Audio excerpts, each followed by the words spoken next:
All right, and we back on the forecast.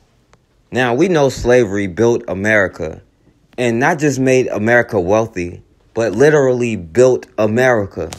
And they love to say, well, we're also the ones who ended slavery. But when you actually look at the 13th Amendment, we know America never did end slavery. The key word in the 13th Amendment is accept. Accept as punishment for a crime.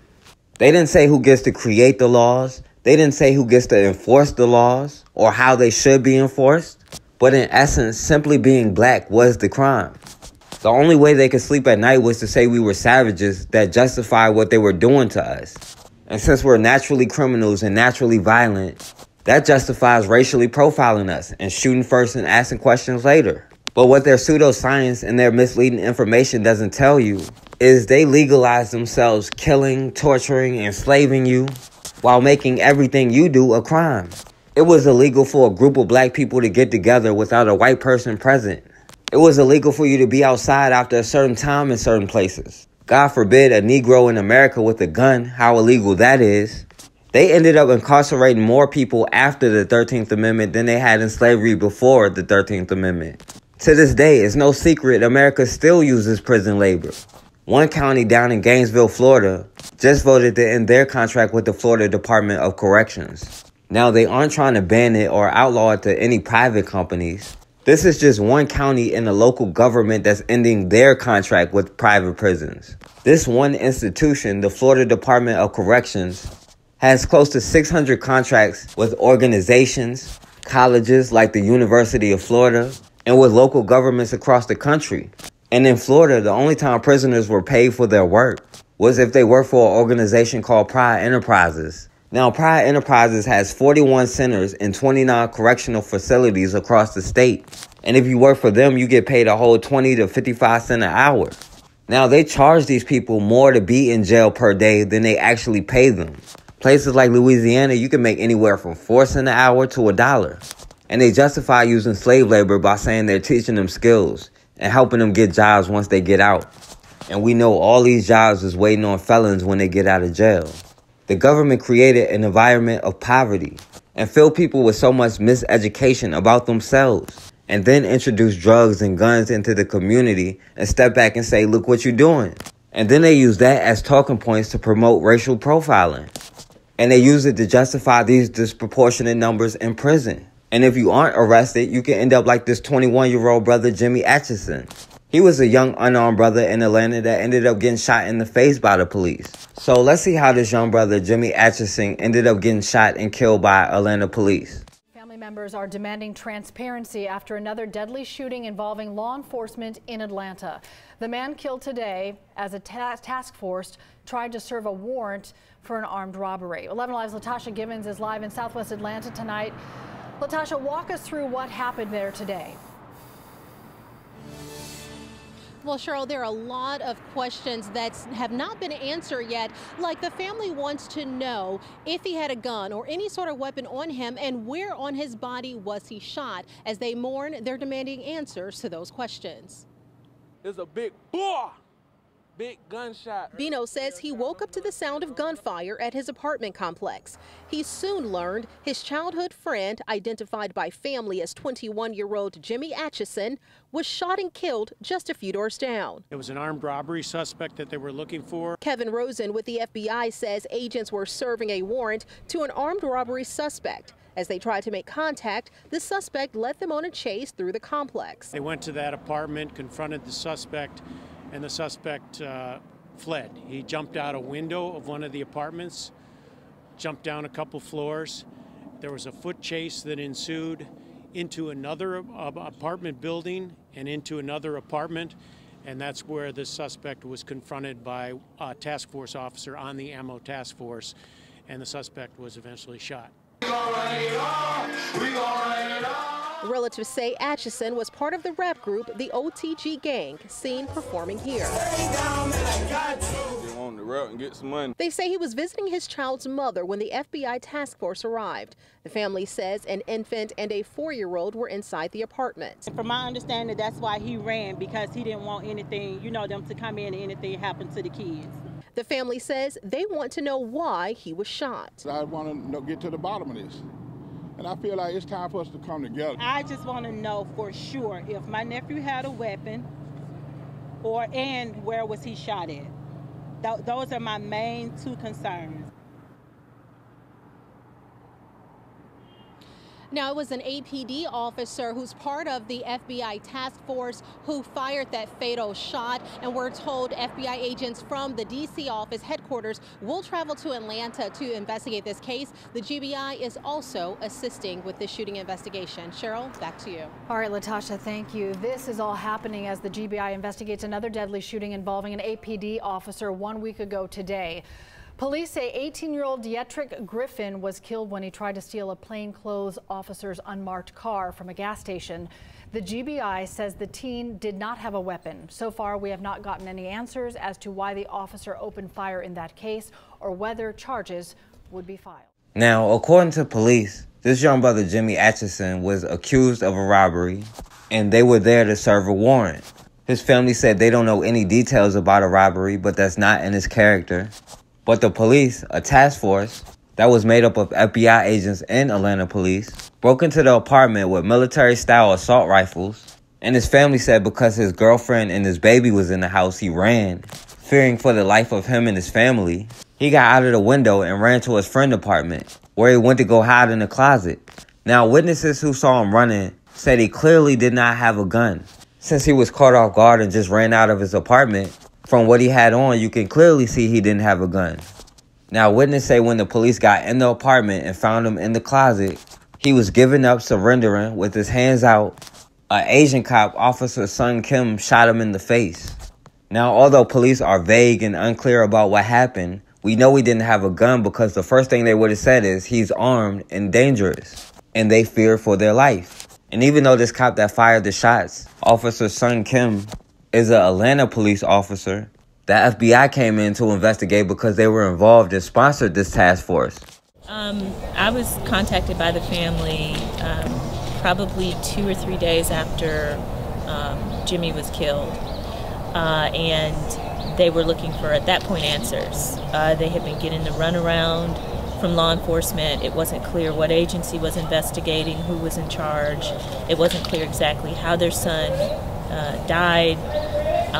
They didn't know if he had been shot once or shot multiple times, if he had been beaten to death. They were just getting a bunch of misinformation, and they just wanted help. They wanted help to navigate the process, to make sure that, you know, someone was held accountable to give them answers about what happened. And so that's what they asked me to do, and that's what I agreed to do. And so from that point, we assembled a team of people together. I reached out to Gerald fairly soon after being contacted by the family to seek his help, and just, you know, getting answers and getting the word out about what happened.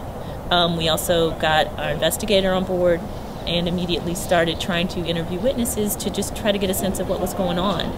And so that's what led us here today. We came to the scene to try to get answers about what happened to Jimmy, and we've learned a lot since we've been here today.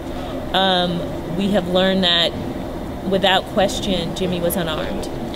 And there can't be any real debate about him being unarmed because there was a foot chase that was fairly extensive, and his arms were visible to everybody who was there. So he had no weapon.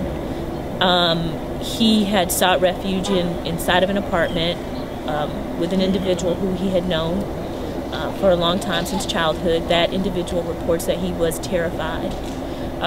He was in fear for his life and was just afraid he was about to be killed. He at that point hid in a closet and was hiding in a closet. It's not entirely clear how law enforcement got into the apartment, but they did get into that apartment where he was hiding shortly after that. And they came in with weapons drawn. They came upon him in a closet, and they shot him right then and there in the closet where he was found. Why was the FBI involved? I know you're a former federal prosecutor. Did you know initially when you took the case that the FBI was involved? I did. I got some sort of initial information from the family. It wasn't clear at first why the FBI was involved, but it became pretty clear why they were involved after some initial investigation. Apparently, the FBI was working in conjunction with the Atlanta Police Department in a task force, or on a task force, the FBI Fugitive Task Force. And it's basically a task force of federal agents and state agents, state officers, law enforcement, who work together to serve warrants, arrest warrants. That's it. It's not all that complicated what they get funding to do, but they get funding in essence to go out and serve arrest warrants for people. Now, these are people who haven't been indicted yet. Typically, they have not had a lawyer yet. They haven't seen a police report. They are still presumed innocent. At that point, they are serving, for the most part, arrest warrants, and that's what they were doing on the day that Jimmy was killed. It's our understanding that they had an arrest warrant for him based on an accusation that someone made against him. Our information is that that accusation is not well-founded, but we know that there was an accusation at least made by a female acquaintance, something involving a cell phone. In any event, we don't know all the details of that. There is some dispute about whether there was a weapon involved in that or not. In any event, what we do know is on the day he was killed, there was no weapon. He had no weapon. He was unarmed. He was in a closet. He had nowhere to go. There was nothing dangerous within his reach, and he was shot in the face by the police. Now, what their excuse for that is, we are still waiting for answers in that regard. Now, this brother Jimmy Atchison, who was only accused of a crime, he wasn't found guilty. He didn't even go to court yet. And it turns out it was a complaint over something about a cell phone from somebody that he knows. Nothing he did seems to warrant being shot in the face. And people say because of the Super Bowl and what's going on in Atlanta, they're trying to sweep it under the rug. The police have been so quiet and low-key about this case. Even the NAACP had to launch their own investigation. I'm coming to you from inside an Atlanta apartment, Southwest Atlanta apartment. It's where 21-year-old Jimmy Atchison was shot and killed by police on the 22nd of January, 2019. Attorney Tanya Miller, what are we looking at in this closet? This is the closet where Jimmy was killed. He was shot in his face, unarmed, by the police. Okay. Gerald Griggs, you're here. What's your interest in all of this? My interest is this underscores what we've been talking about and protesting for years. Atlanta has a problem. It has a police brutality problem. We need to address it right now. I spoke with the chief of police, who has not provided any details, but the details we've been able to gather indicate that first it was a suspicious arrest. There was an issue over a cell phone, a disagreement. So in response to that, a criminal warrant was issued, and the police apparently descended upon an apartment complex in full military weaponry. A gentleman jumped out of the third floor window running away, probably a little fearful of his life. They cornered him in a closet of a neighbor's house, and according to witnesses, he came out hands up but was shot in the face by a police officer of Asian descent who reported has had some other issues of violence against black and brown suspects and the community. So at first, I think the policeman was returned to duty, but after some outcry, including from the district attorney in Fulton County, which is Atlanta, he was relieved of duty, and the investigation is ongoing. We'll continue to monitor the case. I've had a couple of conversations with the police chief that have been less than forthcoming, but we will follow the information as much as we can. There's been, reports that there were several officers were involved. This particular officer was the only one to discharge a firearm. The other officers had tasers, but this officer used a deadly force that resulted in the loss of life of a 21-year-old black man. Even disagreement over cell phones should not be a death penalty. Now, only this one cop, Officer Sun Kim, pulled his gun and fired. Every other cop that was there pulled out their taser. But this cop, Officer Sun Kim, was initially put right back on the force, and they didn't punish him at all until an outcry, and then they gave him his paid vacation. This Asian cop is said to have a history of violence with black people. But simply because this brother was accused of committing a crime, that justifies the police shooting him in the face. even though he's unarmed. This system is designed to criminalize and enslave us. And if we so much as think of resisting or trying to stop it, then we need to be put back in our place and made an example of. Every century, racism takes on a new face. And they do little things like Florida did with prison labor, where they say they're just not going to renew their contracts. They never actually mention ending it. But if you do anything to resist it, then that's punishable by death. And they tell you if you don't want to get hurt, just do what they say.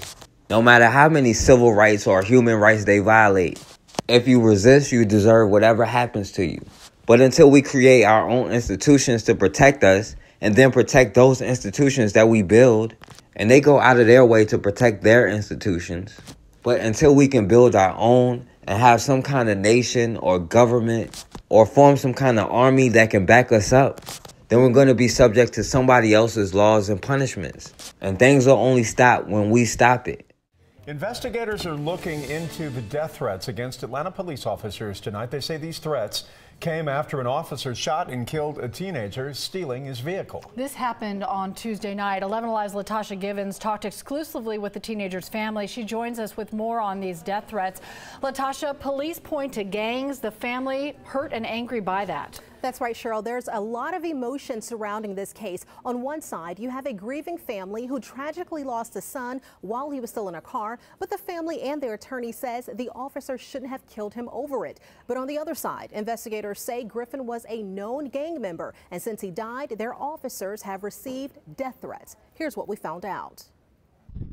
18-year-old Dietrich Griffin was shot and killed Tuesday night at a gas station off of Whitehall Street in southwest Atlanta. Investigators say while an officer in plain clothes and an unmarked vehicle was pumping gas, Griffin slid into the vehicle and began driving away. The teen was shot while inside. GBI states he crashed into 2 other vehicles. Hours later, APD says death threats were issued against officers. Those threats prompted them to send out this alert to police radios. Due to the recent shooting of a known gang member by an Atlanta police officer, all officers should remain alert at all times. Use caution during your shift and while traveling to and from work. APD's intelligence unit is monitoring the situation and will provide updates as needed. The department also requested that all media outlets remove the picture of the officer who shot him for his own protection. We inquired about the radio alert that made those threats public. We received this email from APD. It reads in part, based on information we've received that death threats have been made against Atlanta police officers as a result of the fatal shooting Tuesday night of a known gang member by one of our officers. Such broadcasts are not unusual and serve to ensure our officers remain alert and aware of potential danger. We spoke to Johnny Hibbert, the family's attorney, about his client's alleged gang activity. He vehemently denies those claims. I'm really furious about this because the one thing this should tell you is that they have their backs up against the wall. Dietrich Griffin certainly lived in West End. I'm sure that he knew people involved in criminal activity. How could he not growing up there? And gas station employees told us yesterday that surveillance video was turned over to police. However, we don't know what that video shows. The coroner's report has not yet been released. I'm taking you to jail. You can tell me to be quiet for a second. You're going to jail for disorderly person if you keep yelling. What? On my own property? Jail for disorderly person. Come on, officer. Okay. What are you doing? Okay. You're going to jail. You push me and shit. Come on, man. Give the baby back. Back off. Back off. I can't get the baby, bro. Back off now. Baby, you back up. Back up. No, because you ain't going to jail for him. Okay, but you're not going to jail for him. Okay, but you're not going to jail. Because I ain't got no money to get your black. And they tasing with the baby in his hand, bro. Y'all some, oh my God, bro. Y'all niggas some hoes, bro. Y'all niggas, that's insane, bro. Y'all tasing with the baby. You gotta go. You gotta go. That's some hoes, dog. They some fun out. Y'all still tasing this nigga. Y'all tasing him, man. Back up. Come on, man. Get back. What are y'all doing, bro? Get back. Yo, y'all still tasing him, man. So what? Get back! He had a baby in his head. A man is now back home with his daughter after police admitted to throwing him in jail for a crime he didn't commit. Now, this is a story that you will only see here on ABC Action News. Our Jasmine Stiles joins us live now from the satellite feed room. Jasmine, how did police get this all wrong? Palmetto's police chief told us that detectives only had two things to go on: an uncooperative victim and this very grainy black and white surveillance video. Detectives thought this was Kevin Gray.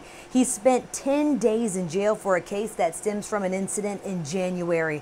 Palmetto police went to a Walmart after shoppers called 911 to report a man hitting a woman. That man hightailed it out of the store and hit an officer when they tried to arrest him. Now, fast forward to September 14th, while riding to Atlanta, police pulled over Gray and his brother.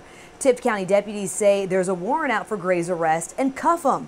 Once authorities took Gray to Florida, he was able to get his hands on a better surveillance photo. On the picture, like, I knew it wasn't me, and I was like, it's not me. And then, like, all the police there, they were looking, it was like, you're right, it's not you. So me and my brother, we were on the way to vacation in Georgia for the weekend for our birthday. And then we got pulled over for a traffic stop for speeding. He gave my brother the ticket, and then he also asked me for my ID to run my name or whatever. And then he came back to the car, and then he told me that I had a warrant from out of Texas and Florida. And then the Texas one came back, and he said that wasn't me, it was a Corey Gray. But the Kevin Gray had stuck, and that was from Manatee County. And he was like, do you know where Manatee County is? And I was like, yeah, that's where I live. And then he said, the warrant is for battery on a Leo. And I was like, that can't be. Like, can you check it again? And then he said, no, it's you because I verified it. It's your picture. And I told him, like, it's the Florida license. It's like all of it is, like, it's in the system. So of course it's going to show my picture. I thought they were going to fingerprint me for like they could send it to Florida just for like they could verify it. But they didn't. So I sat in jail from that Friday to that Monday. Just to see the judge in Georgia. And then when I got to court that day, they made me sign an expedite paper for Florida to come and get me. And then he told me that it could take a week. And then I was just like begging him. I was like, I take care of my daughter by myself. She lives with me. I provide everything for her by myself. And then so he was like, I'm sorry, there's nothing I could do. And then when I saw the pictures, I was like, this is not me. Like, you can clearly see that it wasn't me, but it still was black and white. But me knowing me, I can see, like, that's not me. And then so he was like, wait a minute, let me look. And he looked, and then he started calling other police over there. And he was like, you're right, it's not you. Now, for the 2020 census, the U.S. Census Bureau is changing how it will ask black people to designate their race. The checkbox for black or African American will now have a new space for people to write in their non-Hispanic origins. African American, Jamaican, and Nigerian are listed as examples of origins. Now, this is going to be interesting to see, because how many people are just going to put, I got Indian in my family in the box? Or how many will simply put Wilt Chamberlain? Or Thomas Jefferson? I want to see the final results. But will people be comfortable giving more personal information about their heritage to the government? This country's current climate is not the most welcoming to immigrants, and some people may want to continue laying low. DACA showed that our government can and will use what it knows against you. And based on the president's comments about Africa earlier this year, we also know those countries' immigrants aren't viewed fondly. Now, these things foster distrust from immigrant communities, whether they're U.S. citizens or otherwise. But my initial reaction to hearing this story was actually one of discomfort because I don't know the answer. It's difficult, if not impossible, for many American-born black people to answer that question. I've been party to a number of heritage conversations, while everyone is all too happy not to bring me in and acknowledge the 400-year-old elephant. So honestly, I'm not quite sure if asking this question is progress or insensitivity. I do think shining a light on how slavery broke up families and erased the history of huge generations is necessary. Hopefully it'll inspire more people to research their families' backgrounds and learn more about themselves. Until you guys start bringing this issue up. Because a large group of people that look like me, clubs, spend money, and live in this community. But you guys can tell us it's nothing of substance because the monkey's all riled up. Let's all film them, guys. You know where the monkey is? You know where the monkey is? Don't do that. Don't worry about it. No, talk to them with intelligence. A monkey is a killer. This is a monkey. This is a monkey. That's my people. It's only for the white people. Yeah, white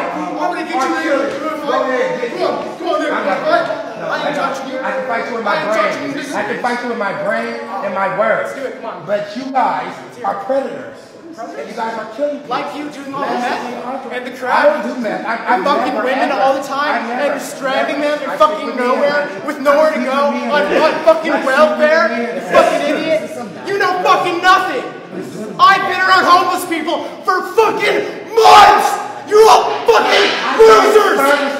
You're all fucking losers. I've been servicing homeless people for 10 years. You don't use your resources. You do fucking nothing. You don't teach yourself anything. You do fucking nothing. You're on the street, so you don't teach yourself nothing, all right? Just because a white man is homeless, you're better than a black homeless man? You're better than a black homeless man? No, you're sleeping on the curb tonight because you're worthless and you're not trying to learn anything.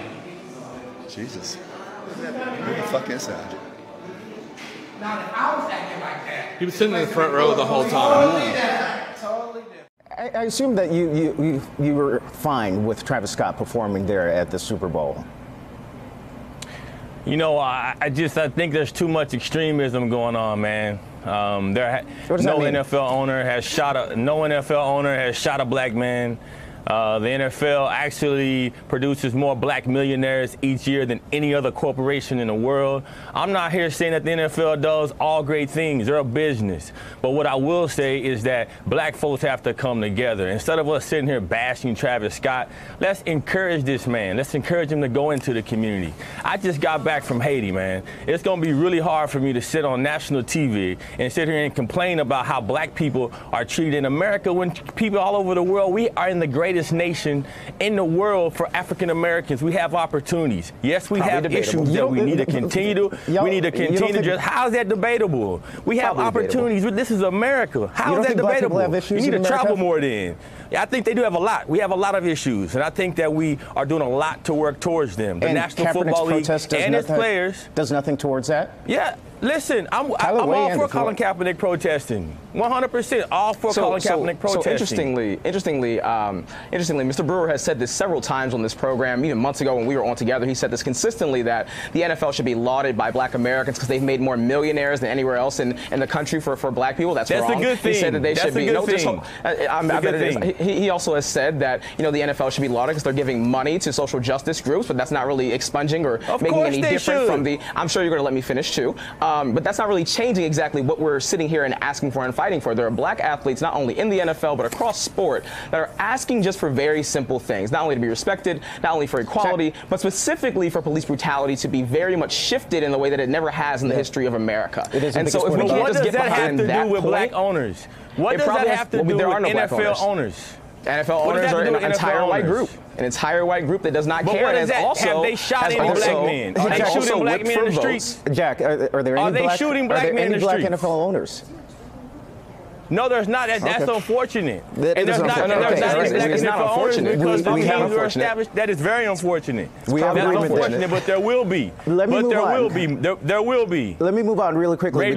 Ray Lewis is on his way. He's close. All right, because we also at the Super Bowl 2 weeks from today, we've learned that Gladys Knight will be performing there, and she issued a statement saying that she supports, in essence, she understands what Mr. Kaepernick is protesting.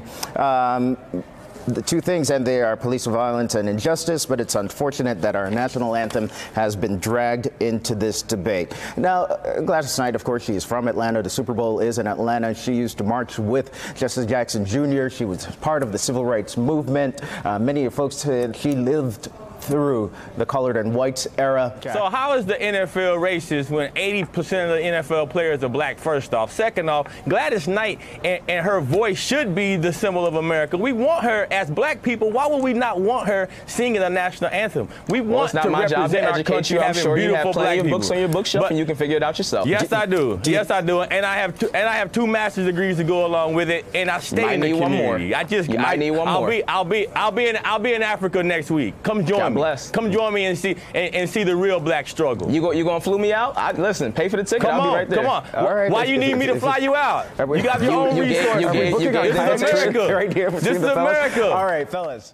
We don't talk to individual officers. That can't help us. We talk to the people who are in charge of the system, and the NFL is that. They have a responsibility It is not okay for you to carve out when you want to stand with us. You want to ignore our issues and our communities, but you want to show up for our black beauty and our black strength. You want to make billions of dollars on our backs and not stand up for our children. You can't be so concerned with touchdowns that you are not focused on the school to prison pipeline.